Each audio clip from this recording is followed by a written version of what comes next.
The sky over City Z did not simply crack. It fractured, not with the jagged lightning of a monster's arrival, but with a deep resonance that shook the teeth in every skull for miles, the sound of a crystal planet shattering. The air itself bled prismatic light, a geometric wound in the fabric of reality, a tear that looked less like a rip and more like a deliberate incision. Below, the scene was comfortably, predictably catastrophic. A towering, self-proclaimed king of Kaitin, a dragon-level crustacean horror designated Corrosor, was methodically reducing the Neo-Shinjuku business block to irradiated rubble with pulsed waves of shimmering molecular disrupting energy. The Hero Association's response was a study in efficient, grim protocol. Damage control teams, in hermetically sealed suits, evacuated sectors with cold precision. A-Team heroes, B-class and lower, harried the creature's limbs with sonic projectiles and cryogel, buying seconds, their attacks chipping harmlessly against the acidic carapace. S-class hero Metal Knight's combat drones were 7 minutes out. Atomic Samurai was 12. The system was operating as designed. Losses were being calculated in real time on command tablets, weighed against projected victory metrics. The monster roared, a sound like grinding continents, and raised a colossal, dripping claw, energy coruscating around it, aiming to vaporize a reinforced shelter whose thermal signatures showed 53 remaining life forms. This was procedure. A tragedy to be logged, a hero's eventual destructive victory scored, a ranking adjusted. Gong. Then he came through the tear. He fell not as a meteor of chaos, but like a blue and red comet guided by an unseen hand, a streak of primary color against the gray devastation. His landing was not an impact crater. It was a cessation of momentum so absolute it defied physics, a gentle settling onto the broken, sizzling asphalt that placed him directly between the descending, city block-sized claw and the trembling civilians whose faces were pressed against the shelter's reinforced porthole. His cape, an impossible fabric that seemed to drink the fractured light and reflect only hope, settled around him with a soft sigh, untouched by the corrosive winds. He did not look at the monster first. He looked at the people, his eyes, a shockingly human blue, holding a warmth that seemed to soften the very edges of the panic, to seed racing hearts.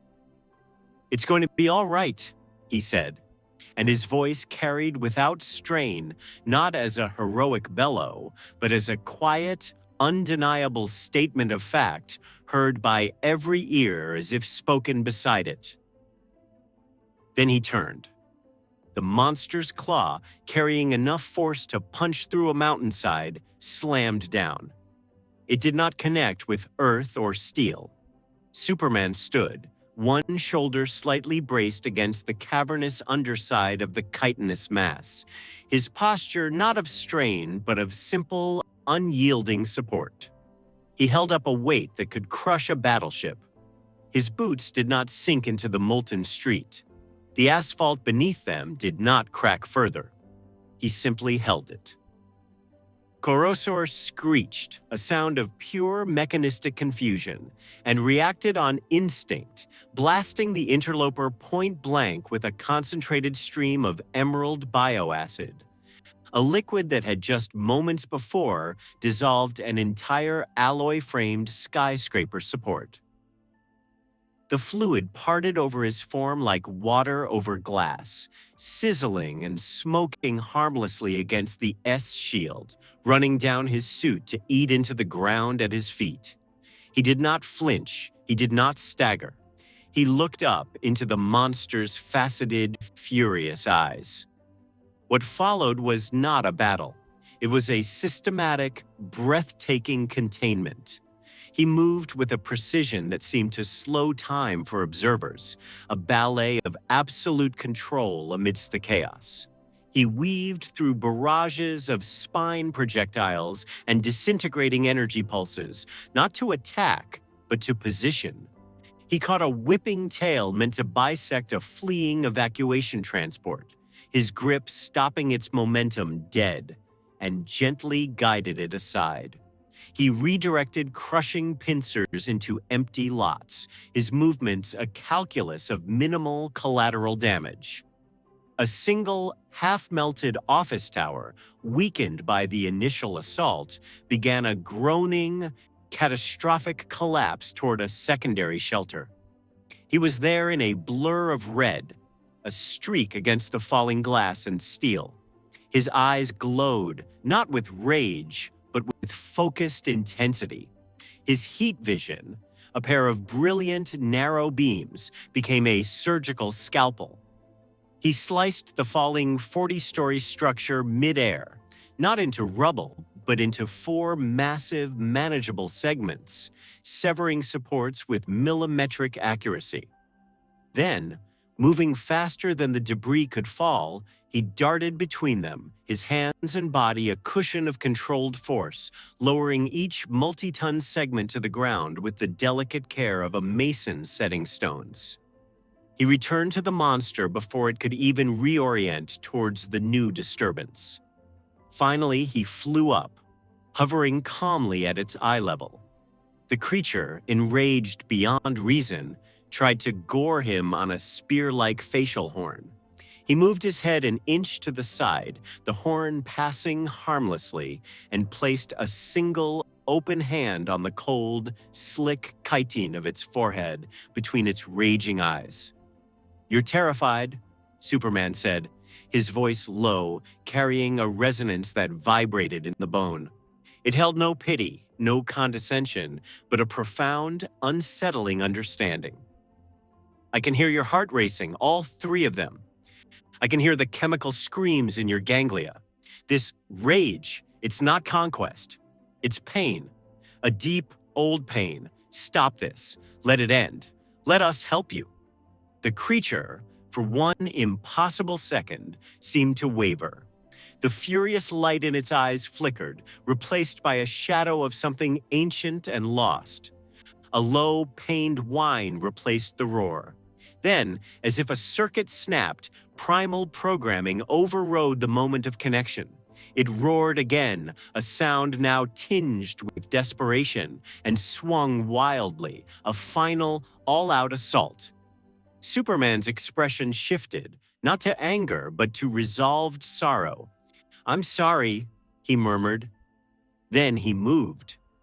It was a motion too fast for even the high-speed combat cameras of the Association drones to register as anything but a sustained blue-red streak.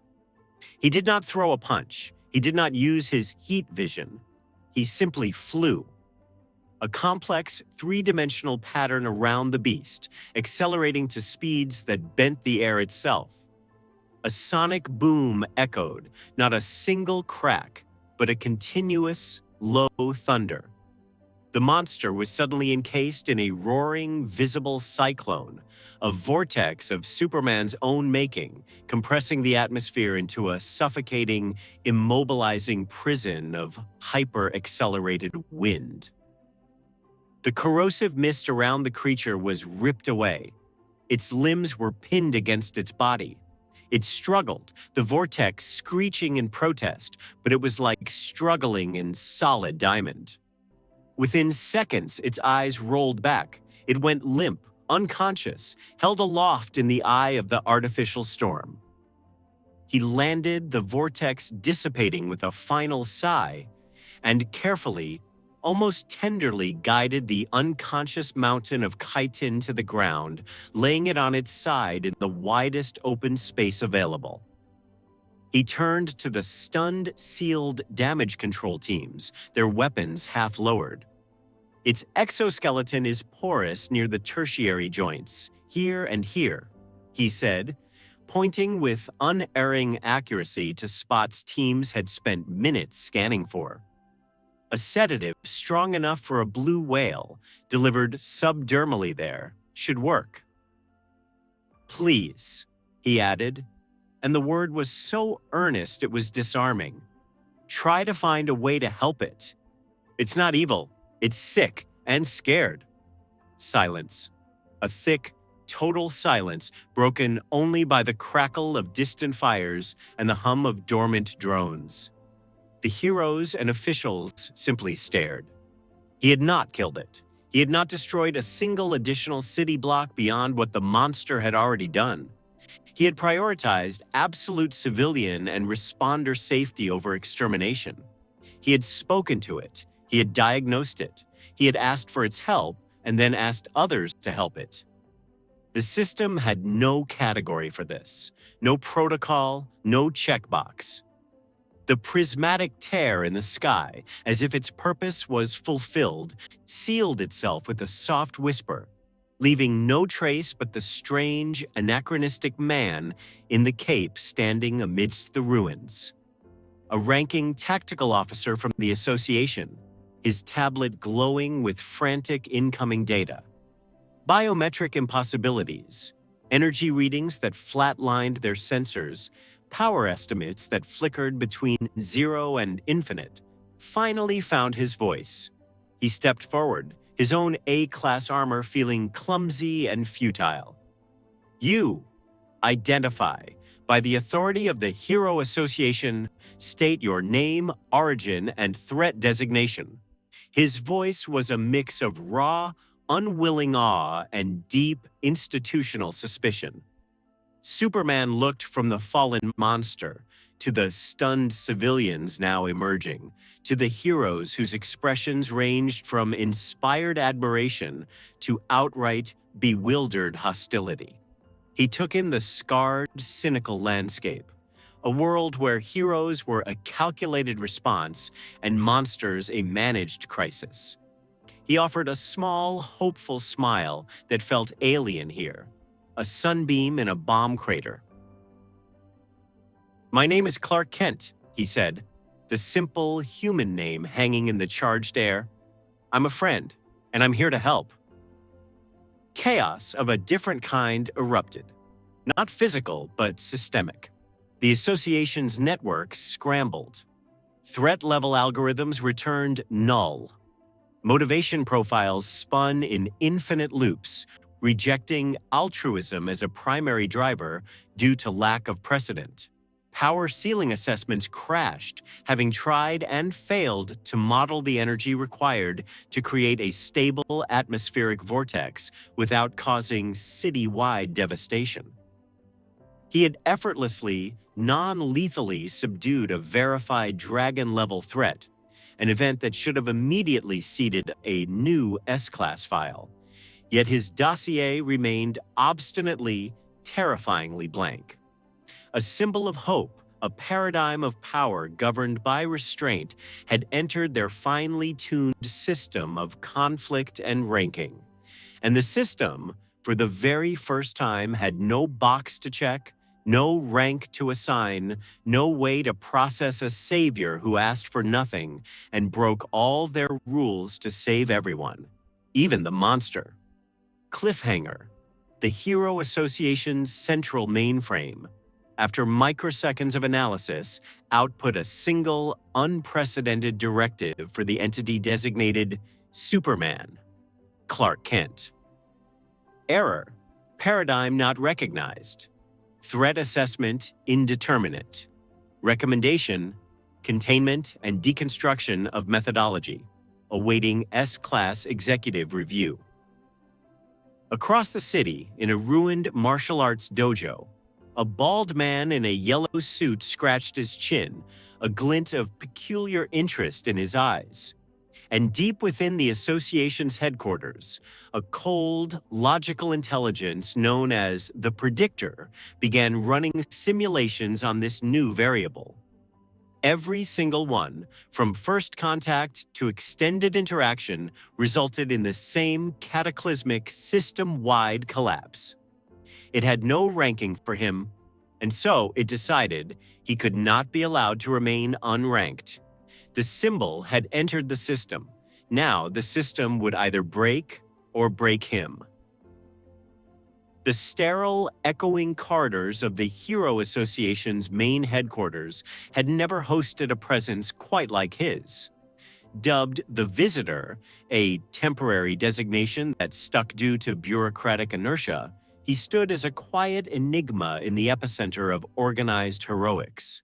He was a gilded cage's most unwilling resident, subjected to a battery of tests that served only to deepen the mystery. Scientists surrounded him with humming arrays of instrumentation, devices designed to measure chi, psychic pressure, biological augmentation, and dimensional resonance. Their screens did not display curves and peaks they understood. Instead, they flared with signatures of ambient solar energy, a clean, self-sustaining power source that defied local physics, reading as both infinitely deep and paradoxically gentle. Psychologists and profilers interviewed him, probing for trauma, for ambition, for the hidden fractures that often drove the powerful. They found a psyche of unnerving granite stability. His moral framework was not a set of rules, but a foundational aspect of his being, as intrinsic as his strength, a compass perpetually fixed on true north. The bureaucrats, smelling both opportunity and disruption, descended with contracts. They offered him exclusive sponsorships, lucrative endorsements, a fast-tracked ranking placement that could see him rocket into the upper echelons of the A-class, perhaps even challenge the S-class. He declined it all with a polite, unshakable firmness that was more impenetrable than any force field. "I don't need a rank," he stated, his gaze often drifting to the panoramic windows overlooking the sprawling city he'd saved from the extraterrestrial incursion. His voice held no arrogance, only a simple, focused truth. "Titles and leaderboards don't stop disasters. I just need to know where I'm needed." This refusal to play the game sent a tremor through the established order, a subtle seismic shift most acutely felt in the rarefied air of the S-class. His passive resistance was a challenge more profound than any shouted boast. Atomic Samurai, the master of the Iaido strike, was the first to directly test this anomaly. He found Superman in a meditation garden, the contrast stark. The flamboyant, traditional warrior and the man in the simple, dark blue suit.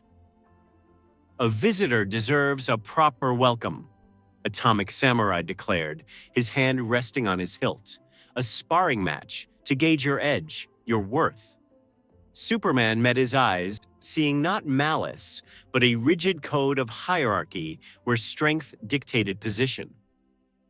"If you believe it will help," he agreed, his tone respectful. They moved to a sealed, fortified training dome. No audience, no cameras. Just two men in a vast, empty space. Atomic Samurai assumed his stance, his entire being compressing into the moment of the draw. His technique was perfection, a slash so fast it existed in a dimension beyond time, a strike that could bisect a falling cherry blossom into 1,000 identical slices. The air itself seemed to part in silent worship of the blade's path. It stopped Dot. Not with a shower of sparks, not with a deafening clang. It simply ceased. Two fingers, index and middle, had closed with impossible precision around the razor-sharp edge, a millimeter from Superman's chest. The titanic kinetic energy, enough to level a skyscraper, dissipated into nothingness, absorbed without a whisper. Atomic Samurai's eyes widened a fraction, his muscles straining against an immovable infinity. Superman examined the blade, then looked at the samurai. "Your technique is breathtaking," he said, and his earnestness was the most disarming weapon of all. The control, the discipline, the lifetime of dedication it represents. It's not just combat, it's an art form. He released the blade. The samurai stood frozen for a long second, then slowly, stiffly sheathed his sword. He offered a bow, deep and formal, but his eyes were clouded. His pride, the pillar of his identity, was not shattered. It was profoundly disoriented, as if the solid ground of his understanding had turned to mist. He left without another word. Then came Tatsumaki, the tornado of terror. For her, power was dominance, a psychic scream that bent the world to her will. Superman's gentleness, his calm in the face of chaos, was an insult to her entire philosophy. She cornered him on a derelict construction site, her small form haloed in a crackling emerald aura. "Enough of this boring act," she snarled, her voice vibrating with telekinetic fury. "Show me your real power, or I'll rip it out of you." She didn't wait for a reply. With a flick of her wrist, she uprooted the entire city block.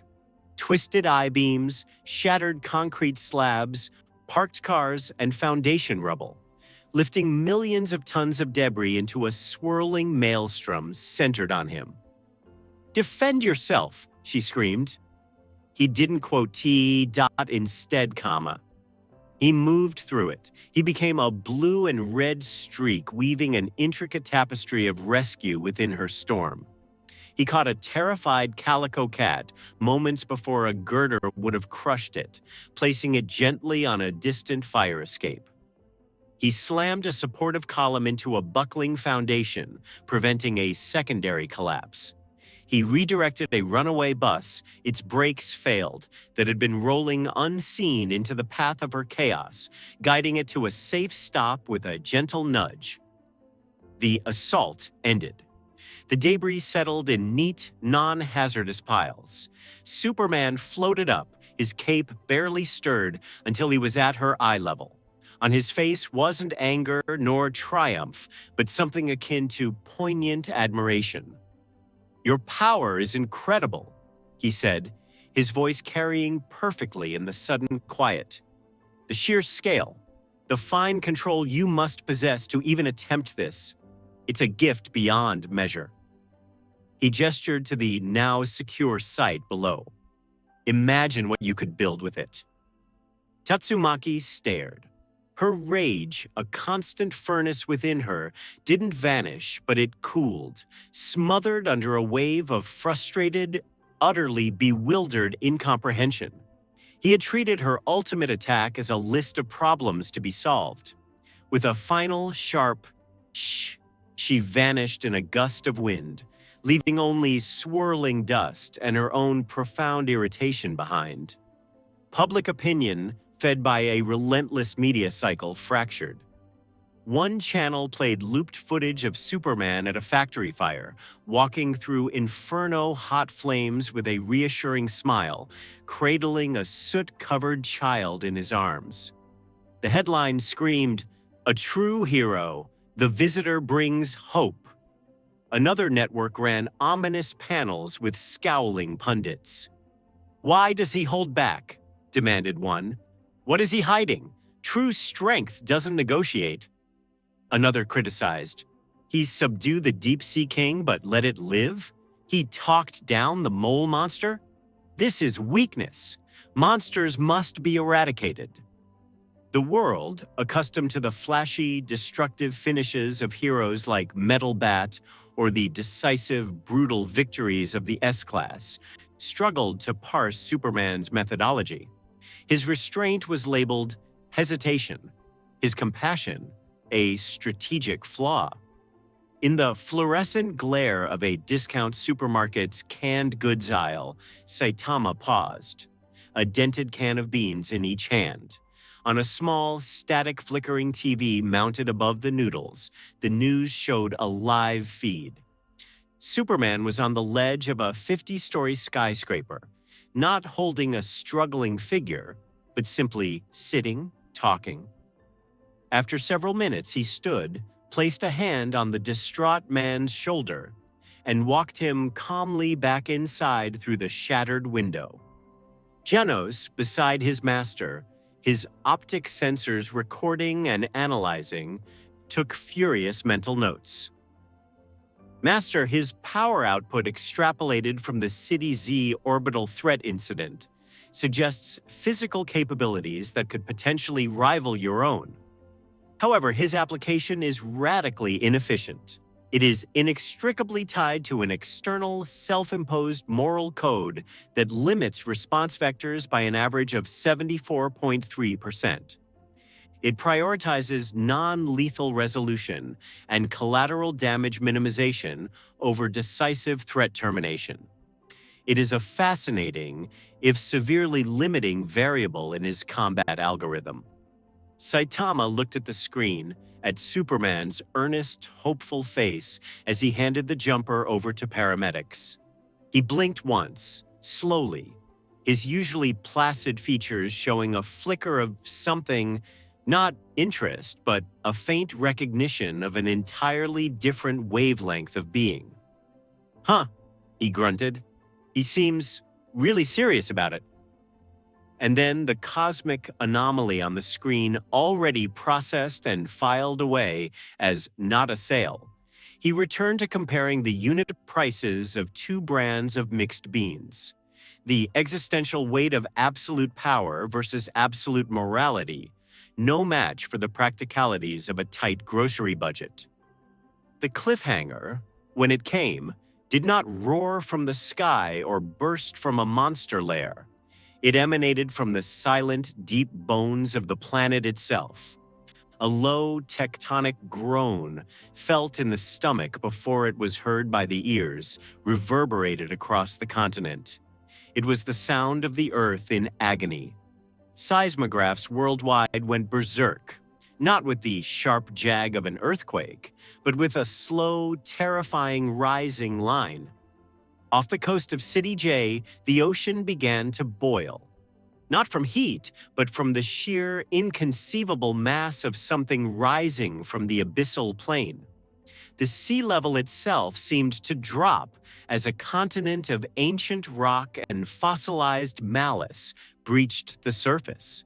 It was not a monster on the Earth, it was the Earth itself becoming a monster. An embryonic planetary-scale horror, slumbering since the planet's fiery birth, was awakening.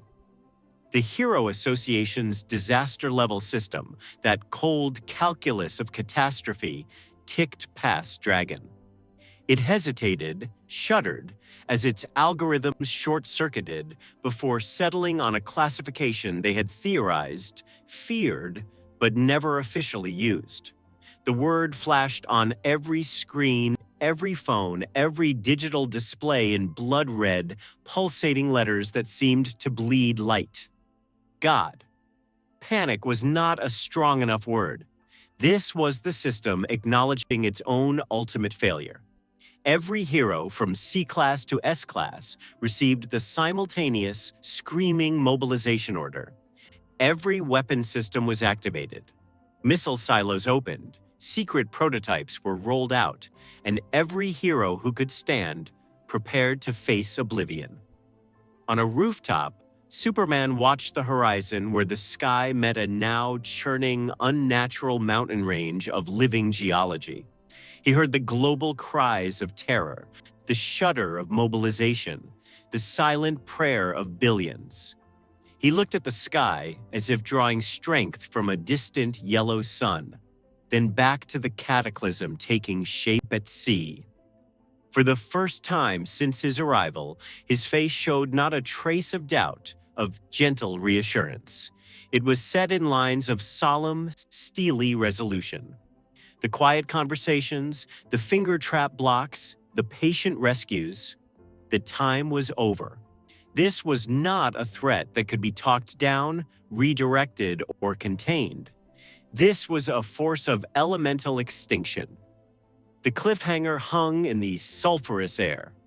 The God-level threat required not a hero who protected, but a savior who would prevail. And as the first living tsunamis, made of molten rock and primordial sludge, began their slow, world-ending march toward the continents. Superman tilted his head, took a breath that seemed to draw in the very light around him, and prepared to meet it with the full, terrifying, and finally unbridled power of a sun. The silence after the annihilation was profound. It wasn't true quiet. The ocean still churned, geothermal vents hissed, and distant sirens wailed. But to Superman, it was a vacuum, a hollowed-out echo chamber where the final collective heartbeat of 10,000 souls still thumped against his eardrums. He hovered, a statue of blue and red streaked with volcanic soot and the indelible, invisible stain of failure. The ash on his face felt like the ashes of every creed he had ever held. Below, the systematic deletion of a god-level threat continued with mundane finality. Punch, punch, punch. Saitama worked with the methodical disinterest of a gardener pulling weeds. Each strike did not land with a cataclysmic report. It simply resulted in the cessation of matter. Mountains of living geology ceased to exist. The hypercyclone breath sputtered into a breeze as the lungs that powered it were erased. The entity named Boreas, an extinction event given form, was not being defeated. It was being undone. Superman's eyes, still glowing with a faint, desperate ember of solar energy, tracked the final act. The core of Boreas, a condensed sphere of planetary fury and stolen thermal energy, pulsed with a light that promised to unravel fault lines across the globe. It gathered itself, a final reality-shattering detonation born of the planet's allergic reaction to itself. Saitama, standing on his modest slab of floating debris, looked up. He scratched the side of his head with his free hand, a flicker of mild annoyance crossing his utterly ordinary face. He bent his knees in a jump that was neither spectacular nor graceful. It was the kind of jump a child might use to reach a slightly high shelf. He arced through the air, cocked his fist back, not with a warrior's cry, but with the casual preparation of a man about to hammer a nail. Serious punch. The world did not explode. It unmade. There was a whiteness, not of light but of nullification. A silence that was not an absence of sound, but an absence of possibility for sound. The shockwave that followed was not a force of destruction, but a correction. A vast, gentle pressure that smoothed the raging seas into a glassy, unnatural calm, and pushed the clouds into harmless, fluffy patterns against a suddenly serene sky. The core of Boreas, and every last remnant of its being, was completely and utterly cancelled. Not a particle remained. The ocean, though dramatically rearranged with new, steam-shrouded archipelagos where Boreas's limbs had been, was still. Saitama landed back on his debris with a soft tap. He shook his hand out slightly, a man working out a minor cramp. "Kinda hard," he muttered to the empty air, inspecting his knuckles. Superman descended. The flight felt heavier than lifting a world. He touched down on the edge of the same floating wreckage, the carbonized surface cracking slightly under his boots. They stood opposite each other, the two most powerful beings in any universe, on the stage of the averted apocalypse.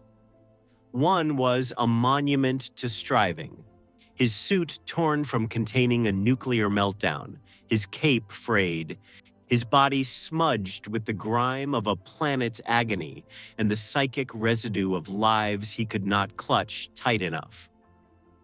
The other was pristine, his white gloves unsullied, his red boots clean, the yellow bag from a chain store called Bargain Mart still dangling from his wrist, absurdly intact. The wind whistled between them. carrying the distant salt and sulfur stench of a healed world. You. Superman's voice was a ragged thing, scraped raw from within a chest that felt like a cracked bell. You could have done that from the beginning.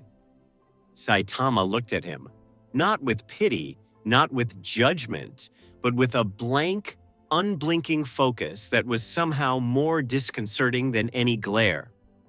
Yeah, probably. He stated it as a simple fact, like noting the sky was blue. But you were doing stuff. Seemed busy. His gaze drifted past Superman, out to the horizon where the rescue fleet had been. One ship was missing. A geometric scar of compressed seawater marked where the gravitational singularity had struck. He looked back. Tried to save that one, but it was already kind of smooshed. Sorry. The word hung in the air. It held no weight, no anguish, no moral burden. It was an observation of an outcome akin to apologizing for a spilled drink. The sheer staggering neutrality of it hit Superman with more force than any of Boreas's strikes. This was not a heartless man. He had tried to help, but his failure carried no proportional grief. It was a footnote. Superman looked down at his own hands, hands that had held up the weight of continents, that had turned back time itself by will alone, that had just strained against the fabric of a miniature black hole to hold a door open for salvation, and failed. In his universe, these hands were symbols of hope precisely because of the restraint they showed, the infinite care they took with a fragile world. Here, in this brutal, absurdist reality, that care had been a catalyst for greater disaster.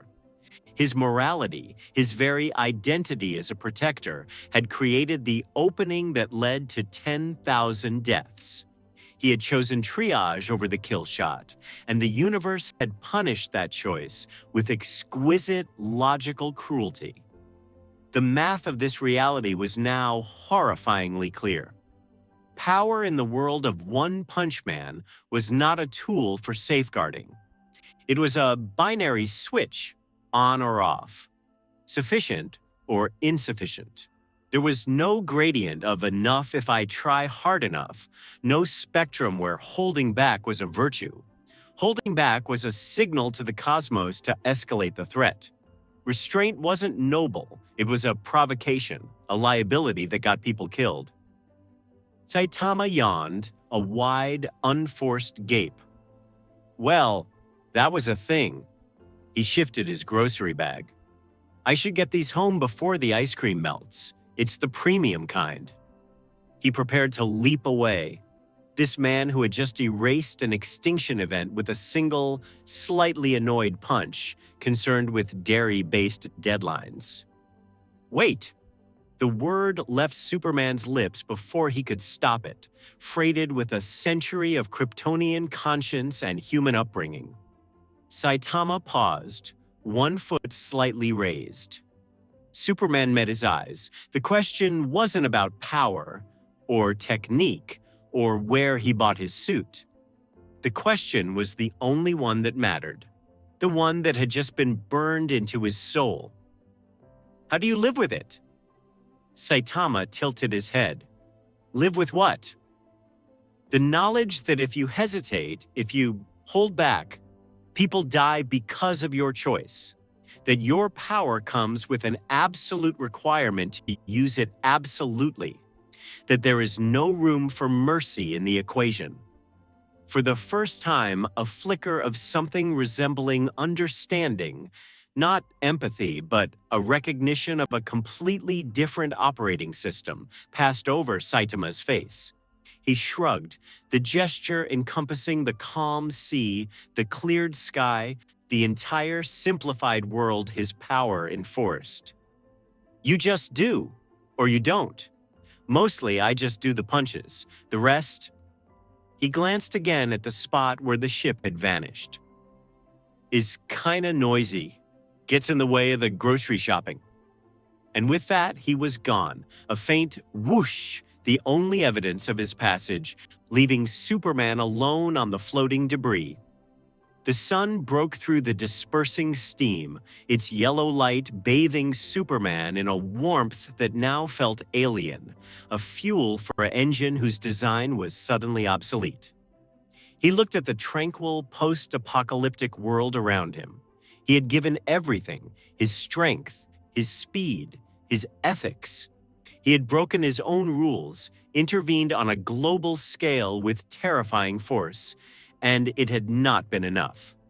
He had been outpaced, outmatched, and rendered philosophically obsolete by a man in a bargain bin costume whose deepest concern was frozen desserts. The cliffhanger wasn't external. No new monster emerged from the deep. The threat was internal, epistemological, and it was total. Cliffhanger. The math of this reality was clear, written in the ashes on his face and the void where a ship had been. Restraint was not enough. Compassion, without the absolute instantaneous power to enforce its will, was a fatal flaw. Superman, the paragon of hope, the man who believed in the fundamental goodness of life and the sanctity of every second chance, had to confront an enemy he had never faced and had no idea how to overcome: the utter, devastating, and seemingly proven irrelevance of his deepest principle. The specter of failure wasn't behind him, it was inside him, and it wore the plain, bored face of a truth he could not unsee. What does a savior do when salvation itself requires a betrayal of everything that makes him the savior? The confrontation did not happen on a battlefield, but on a grassy, wind-swept bluff overlooking the newly reshaped sea. The air still smelled of ozone and powdered stone, a dry, electric scent that clung to the back of the throat. Below, the ocean churned in unfamiliar patterns, its currents confused by the recent geological tantrum.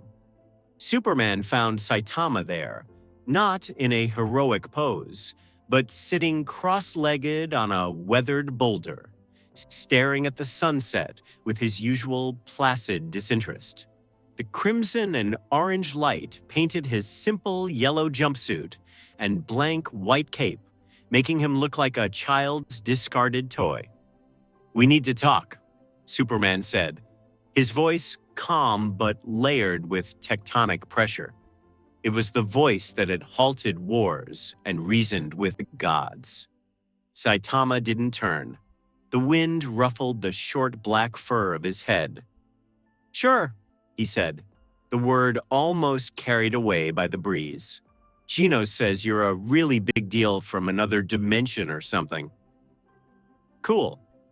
Clark Kent, the reporter, the farm boy from Kansas, took over. He knew a warrior's challenge would be meaningless here. He landed softly, his boots sinking slightly into the soft turf, and approached not as a champion, but as a teacher, a father, a guardian. He began to speak, his words measured, each one carrying the weight of a world. He spoke of Krypton's fall, not as a myth of power, but as a tragedy of blindness. He spoke of the choice to be a farmer's son, of Jonathan Kent's gentle hands guiding his shoulders, teaching him that strength was a trust, not a right. He unpacked the weight of the S-shield, not a symbol of dominance, but a family crest repurposed as a promise. He explained responsibility as a cosmic loan, power borrowed from existence, sunlight turned to strength, to be paid back in relentless, careful protection. He spoke of the daily, conscious choice to hold back, to pull a punch, to contain a sneeze that could shatter windows. Every act of restraint, he insisted, was a message etched into the fabric of reality. We can be better. We can choose not to dominate, even when we can. He spoke of hope not as a vague wish, but as an active, deliberate force, the most powerful force in his universe. It was hope that forged his will, hope that tempered his infinite power with infinite compassion. He spoke for a long time, the sunset bleeding into twilight, the first stars of this strange world prickling the violet sky. Saitama listened. He nodded occasionally, a small, perfunctory dip of his chin. He didn't fidget, didn't interrupt. When Superman finished, his final words, "We have to show them there's another way." Hanging in the air, the wind rushed in to fill the silence, whistling over the bluff. "That sounds really hard," Saitama finally said, his voice unchanged. He turned, his eyes flat, unreadable pools reflecting the dim sky. There was no judgment in them, no inspiration, no awe, just observation. "I just wanted to be a hero for fun, like a hobby, something to get my heart pumping. Now it's not even fun anymore. It's just what I do. There's no message. There's just a result. Monster shows up. I punch it. It's gone. Sometimes I have to go to the store after." The philosophical chasm between them was vaster than the space between universes. On one side, a being for whom power was a language, a medium for communicating ideals. On the other, a being for whom power was a fact, a boring tool for a boring job. "Show me," Superman said, the Kryptonian warrior surfacing, the diplomat receding. The heat in his chest, the stored fury of a yellow sun, began to glow. His eyes flickered with blue light. "I have to understand, not with words. Show me what absolute means." Saitama looked at him for a long moment, then shrugged. "Okay." He stood up. It was not a fight. It was a revelation. Superman gave everything. He moved first, a streak of blue and red that vanished from human perception. He struck with the force that had moved planets, fists moving at speeds that bent light into prismatic halos around his knuckles. The air itself crystallized and shattered in concentric rings with each blow. Saitama didn't dodge. He parried, not with the flowing technique of a martial artist, but with existence itself. A punch that could shatter a continent into dust was casually slapped aside like a bothersome fly, the redirected force carving a canyon into the distant seafloor miles away. The sound arrived late, a rolling, continuous thunder that shook the very bedrock of the planet. Superman used his heat vision, not the precise surgical beam, but a torrent, a river of raw solar fusion wide enough to vaporize a mountain range. It engulfed Saitama, turning the ground beneath him to swirling plasma. Saitama blinked against the brilliance, raising a hand to his brow. "Kinda bright," he remarked, his voice perfectly audible over the roar of incineration. A cold, unfamiliar dread, the ghost of Krypton's death, touched Superman's heart. He tapped deeper, into reserves he saved for world-ending crises, for invasions from the Phantom Zone. His body became a conduit, blazing like a miniature sun fallen to Earth. The grass for miles around smoked, then ignited. The sea below boiled. He unleashed a barrage, a symphony of ultimate power. Concussive blows layered with freezing breath turned into diamond-hard projectiles. Shockwaves tuned to disintegrate molecular bonds. Speed used to attack from every vector of space simultaneously. It was an assault that would dismantle a solar system, erase its planets from cosmic memory. Saitama stood in the storm. His jumpsuit flapped noisily in the thermals. He looked mildly unimpressed, like a man waiting for a bus in a light drizzle, annoyed at the dampness but resigned to it. He occasionally tilted his head to avoid a particularly bright flash or shifted his footing on the now glassy ground. Finally, breathless, energy depleted to a dangerous low, Superman hovered. The light around him faded. Smoke rose from his suit in a dozen places where the fabric had nearly sublimated. He was unhurt, but he had been utterly defeated. He had not been touched, yet he felt more dismantled than by any physical injury he had ever sustained. Saitama looked at his own clenched fist, then at Superman, his expression one of pure, simple curiosity. "Do you want me to hit you?" he asked. There was no malice, no challenge. It was a genuine, almost technical query. "I don't really know what that would do. I mean, you seem pretty tough." In that moment, Superman understood. This was not a being holding back out of principle or mercy. This was a being for whom the concept of effort in physical conflict was as meaningless as a fish contemplating a bicycle. Saitama's power had no dial, no gradient, no emotional component. It was a binary state, off or on, and on did not mean struggle or contest. It simply meant the problem ceased to be. The careful, moral architecture Superman had built his life upon, the calculus of proportionate force, the symbolic power of restraint, the idea that holding back was itself a greater show of strength, was weightless here. It was dust against a hurricane that could, but casually chose not to, erase mountains. The hurricane did not choose not to, it simply wasn't interested. "No," Superman said. The fire was gone from his eyes, replaced by a weary, profound clarity, the kind that follows a fever breaking. He landed, his boots crunching on the vitrified earth. His knees almost buckled, not from physical fatigue, but from existential vertigo. The universe had just expanded in a terrifying, hollow direction. "Don't hit me!"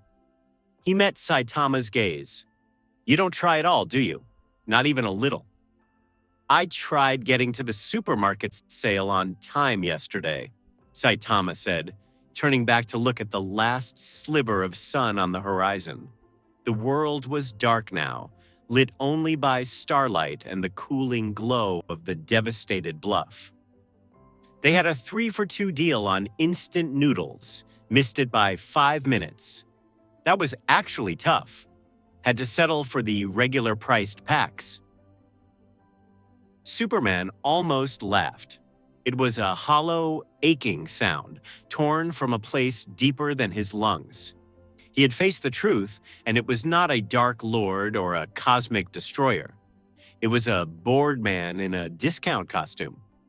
In a contest of power, he was not the strongest. That in itself was a shock with seismic implications for his identity. But more devastatingly, in a contest of ideologies, his core belief that restrained moral power inspires, that it teaches and elevates, had met its antithesis. Power so absolute it rendered inspiration, teaching, and even conflict itself moot. What lesson was there in a solved equation? What inspiration in a force of nature that looked like a bored 30-something? Cliffhanger. The truth was accepted. It settled over Superman like ash. Power, in its ultimate platonic form, did not need meaning. It did not need responsibility or choice or hope. It just was. It was a sheer cliff face with no handholds for philosophy. The sunset Saitama watched was just a sunset, not a symbol of endings or cycles. The fight they hadn't had was just a thing that happened, not a clash of ideals. And now, hovering in the silent, scarred darkness, Superman had to decide what he was in the face of that. Was he obsolete? A charming, moral anachronism in a multiverse that could birth such effortless absolutes?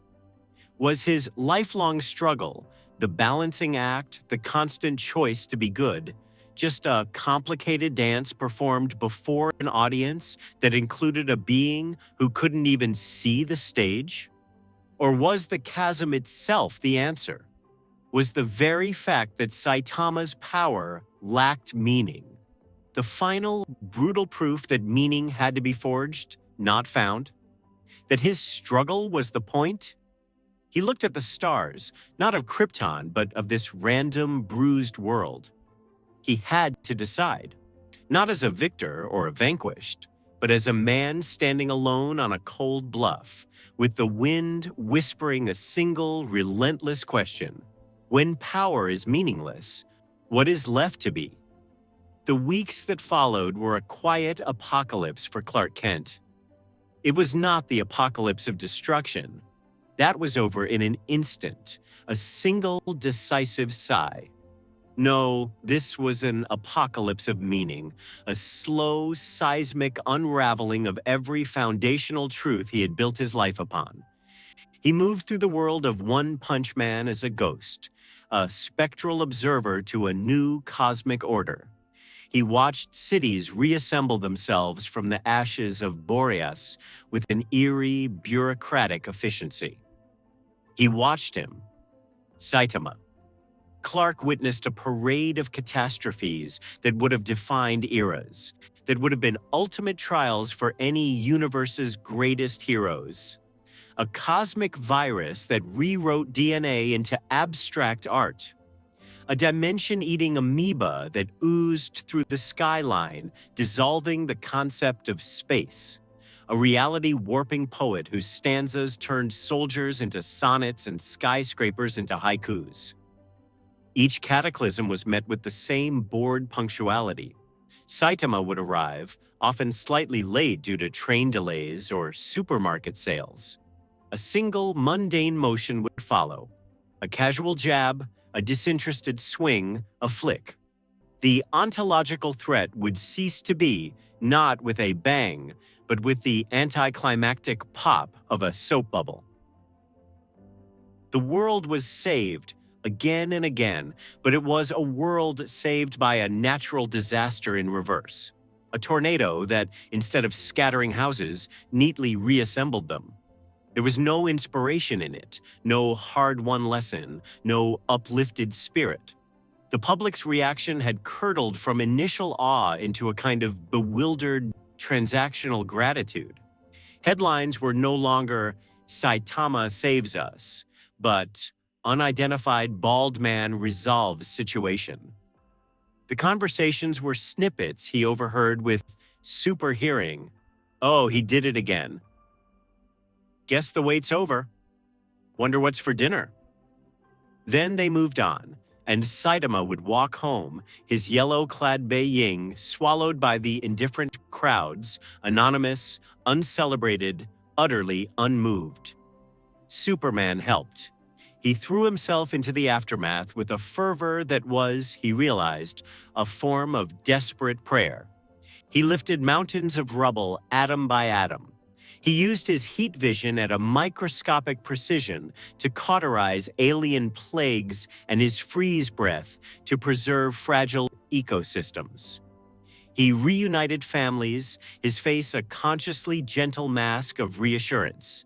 But his actions now felt like applying a beautifully crafted, sterile Band-Aid to a patient who had already been miraculously, instantaneously cured of a terminal disease by a passing stranger. The cure was absolute, but it left no immunity, no collective strength, no memory of the fight behind. What was the point of teaching first aid, of building hospitals, of preaching resilience, when the doctor was an omnipotent, disinterested force of nature who could erase any disease with a thoughtless wave? His hope felt like shouting into a hurricane that had already decided to change course. He sought out Genos, the one figure who seemed to orbit Saitama with a consciousness as intense as Clark's own. He found the cyborg on the roof of a shattered Hero Association outpost, its surveillance equipment a tangle of wires against a neon dusk sky. Genos was fervently replaying holographic data, detailing Saitama's footwork, his arm angle, the precise nanosecond of impact during the last cosmic crisis. The energy output remains a paradox, Genos stated, his mechanical voice a hum of focused intensity. It has no logical source, no exhaust, no discernible upper limit. It defies every law of physics, thermodynamics, and metaphysical analysis I can access. It is a null result in the shape of a man. Clark listened, not to the data, but to the yearning beneath it. And yet, Genos continued, his optical sensors dimming slightly, he listens to my mission reports. He critiques the taste of the hot pot I prepare. He forgets to pay his share of the rent. He is my master. The cyborg's voice glitched, a soft static burst that sounded like pure human confusion. You speak of hope as a source of strength, a catalyst. I have scanned him at every frequency. I see no evidence of that engine within him, no great dream, no burning ideal, no tragedy to overcome. There is only mundane routine. And yet, I am here. I follow. Why? Superman turned his gaze from the sprawling, garish city to the young man, a vessel of molten fury and cold circuitry, seeking purpose from a sun that gave light but no warmth. He saw the reflection of his own crisis in Genos's polished shell. You follow because you choose to, Genos, Clark said, his voice softer than the wind whistling through the wreckage. He may not give you meaning. He cannot. His path is a solitary line that leads nowhere but to the next opponent. But your choice to learn from him, to protect others in his shadow, to find your own justice, that is your meaning. You are not extracting it from him. You are creating it in spite of him. The words meant for Genos ignited a spark in the darkness of his own soul. He saw it then, with a startling, painful clarity. Saitama's power was a dead end, a sheer, unscalable wall at the end of the path of struggle. It was inevitable, absolute, and utterly sterile. It could not inspire because it was too far removed from the human or any struggle. It was an answer that rendered the questions obsolete. Hope, courage, perseverance. These were seeds that needed the soil of uncertainty, the rain of doubt, the sunlight of possible failure to grow. In Saitama's shadow, a shadow cast by a sun that eliminated all darkness, hope could not take root. It could only be a potted plant, borrowed from another world, wilting in the sterile air. His struggle wasn't with Saitama. The man was no villain, no rival. His struggle was with irrelevance. Was hope irrelevant in the face of inevitability? Was a candle foolish for shining its tiny, brave flame just because an indifferent, omnipresent sun existed?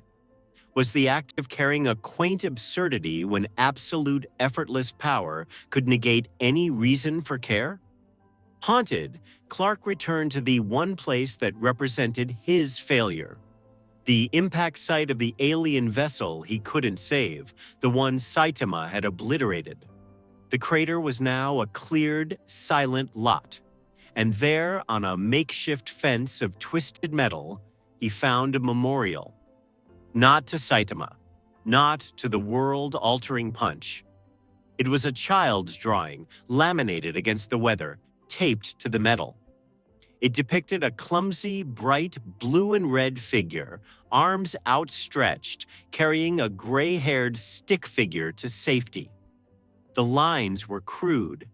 The iconic S on the chest was wobbly, almost melting, but the colors were vibrant, earnest. Underneath, in a child's painstaking script, were the words, "Thank you for trying." The breath caught in his invulnerable lungs, a sensation sharper than kryptonite, more profound than any phantom zone, pierced him. Trying. That was the atom of difference, the irreducible core. Saitama did not try. He simply did. An action without intention, a solution without a process. Superman had tried, and in trying, he had failed. He had strained every muscle, focused every ounce of his will, and it had not been enough. The vessel was destroyed. But the memory of the try, the sight of the figure who would not look away, who would not stop pushing, who valued a single life enough to risk failure that had meaning. The intent had mattered. It had mattered to a child who saw not omnipotence but effort, not a force of nature, but a person who cared. The cliffhanger was not an external event. It was an internal, silent click. The sound of a cosmic lock turning, not to restrict, but to open. A realization, not about the hierarchy of power, but about the ecology of purpose.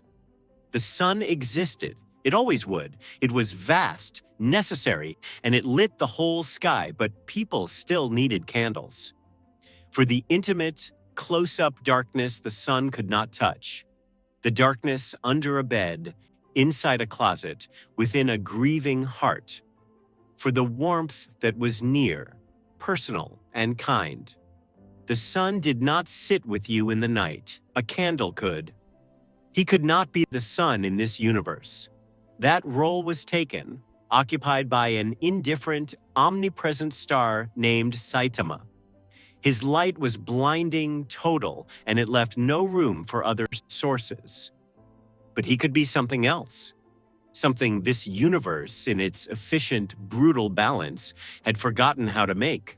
Something it perhaps needed more than ever. He could be a candle. Cliffhanger. The choice was made, not to compete with the inevitable, but to tend to the space that it left untouched. Not to fight the sun, but to illuminate the specific shadows it cast. The mantle of Superman would not be a banner of ultimate power here. It would be a promise of specific, deliberate, failing, meaningful care. He would tend to the aftermath that the punch forgot, heal the scars it didn't notice, and champion the hope that could only grow in the soil of struggle. The sun had saved the world. Now the candle would try to save its soul. Superman did not leave. Instead, he redefined his mission. He approached the Hero Association not as a recruit, but as a partner, requesting a formal liaison role focused specifically on collateral damage mitigation and non-lethal conflict resolution. The association's bureaucrats, still unnerved by his presence, agreed almost hastily, believing they could bury him in procedure and paperwork. They underestimated him. Instead of being confined to a desk, Superman took his mandate into the field, transforming it into a practical curriculum for heroes of every class. He began conducting field exercises with S-class heroes, but these were not lessons in power. They were lessons in perception.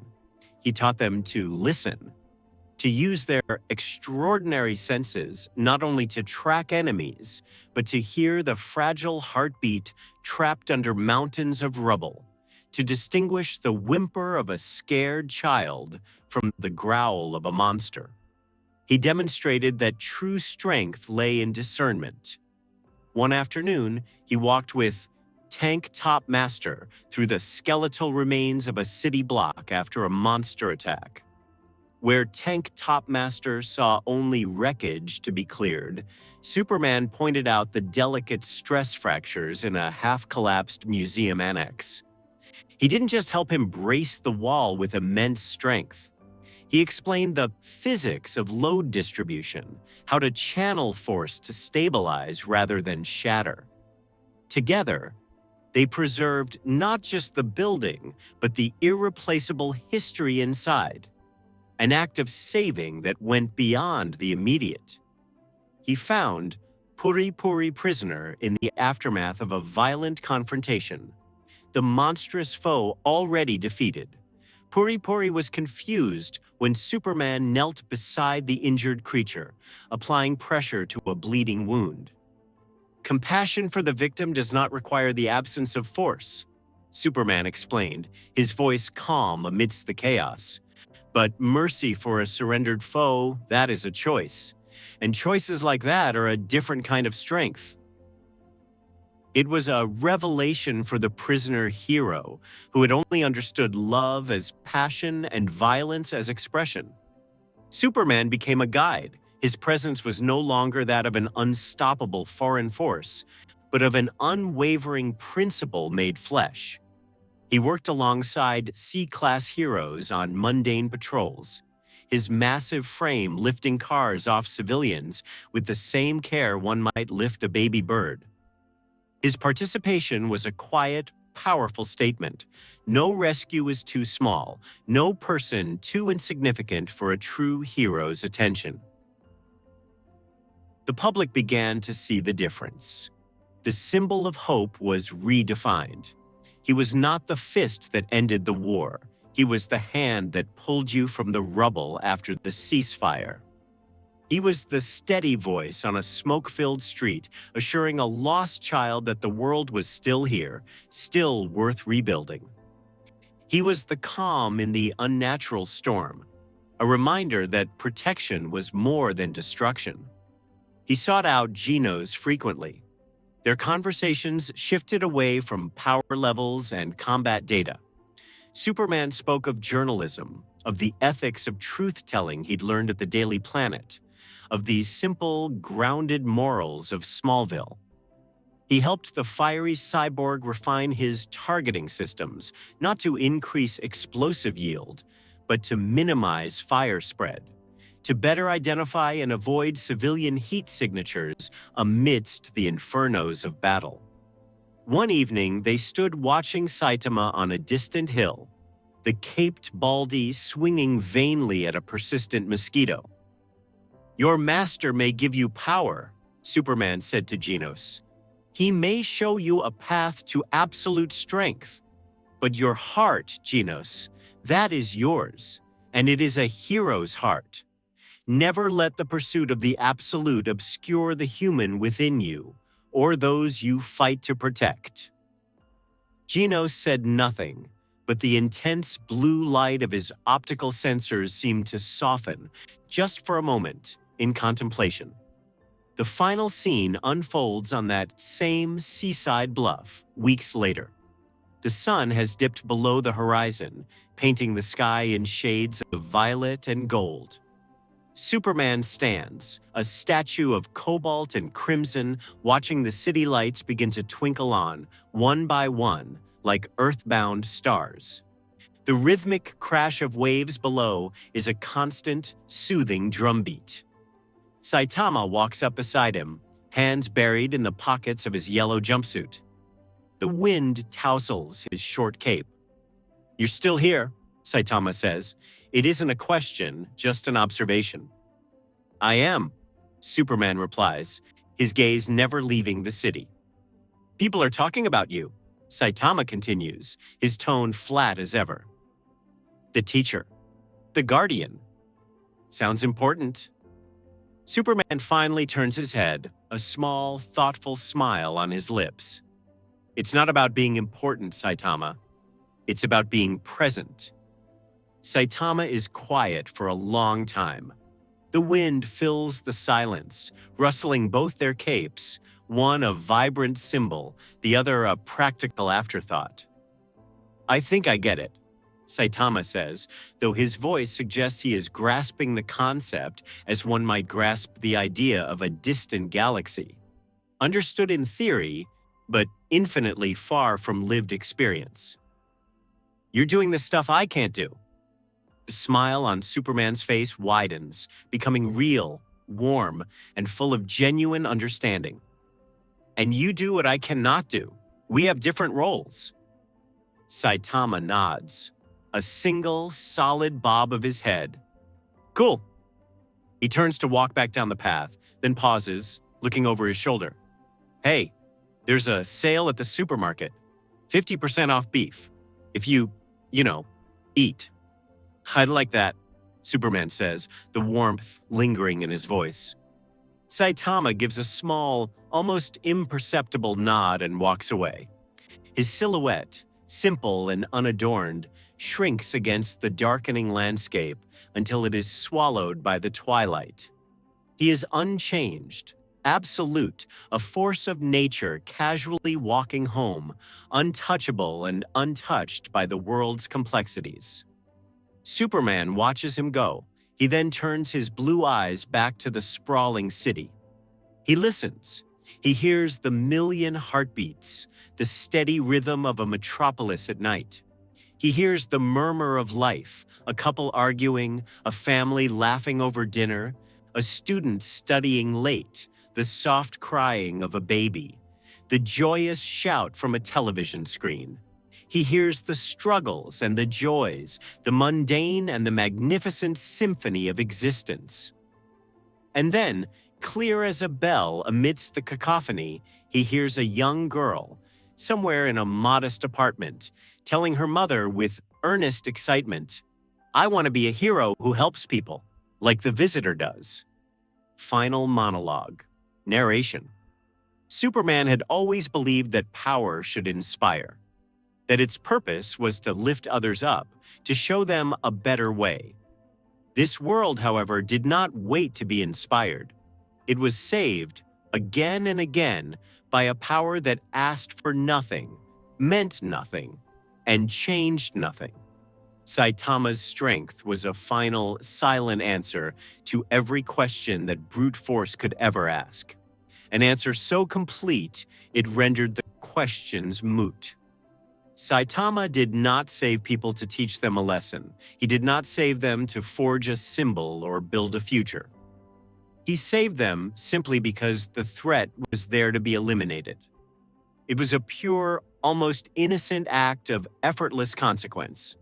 In his shadow, hope could not grow from victory, for his victories were too complete, too empty of struggle. They were facts, not stories.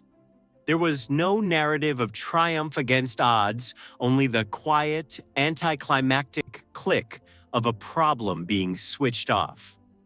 But hope, Clark Kent learned, is a stubborn and resilient weed. It does not need pristine soil or perfect conditions. It grows in the cracks of the absolute.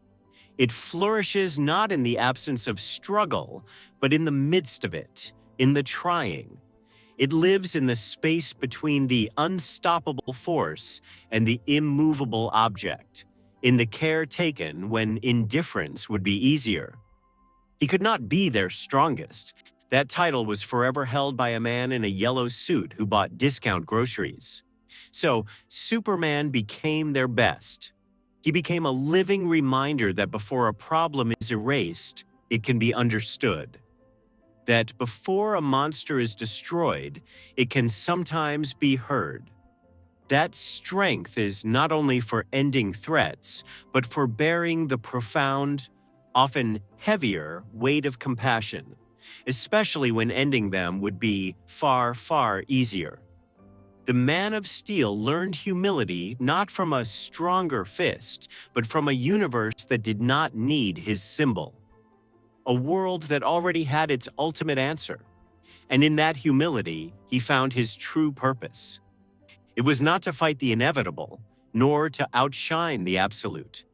His purpose was to care for all that inevitability overlooks, to protect the fragile, messy, beautiful process of life that exists before and after the punch is thrown. Saitama walked on, a singularity of power, a paradox of purpose, untouched by the world and untouching of its subtleties. And Superman stayed. He stayed because someone needed to listen to the heartbeats under the rubble. He stayed because a child now dreamed of helping people like he did. He stayed because hope mattered. Even when it wasn't the strongest thing in the room,